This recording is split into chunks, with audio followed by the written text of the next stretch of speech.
हिचकी किसी के याद करने से नहीं आती, बल्कि इसके पीछे साइंस है।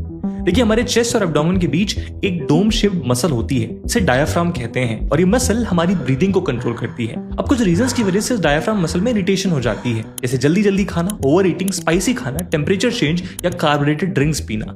इरिटेशन होने पर डायाफ्राम नीचे की तरफ कॉन्ट्रैक्ट होने लगता है और तब हमारे लंग्स तेजी से हवा अंदर खींचते हैं, लेकिन उसी टाइम पे हमारे गले में मौजूद ग्लॉटिस झटके से बंद हो जाता है। ग्लॉटिस वॉइस बॉक्स का वो पार्ट है जो रेस्पिरेटरी पाइप को कवर करता है। हवा के तेजी से अंदर आने और ग्लॉटिस के अचानक बंद होने से ही एक साउंड निकलता है, जिसे हम हिचकी कहते हैं। मगर ये ठीक कैसे होता है? तो जब हम सांस रोक लेते हैं तो ब्लड में कार्बन डाइऑक्साइड का लेवल बढ़ जाता है, फिर जब हम पानी पी लेते हैं तो डायफ्राम रिलैक्स हो जाता है और तभी हिचकी बंद हो जाती है।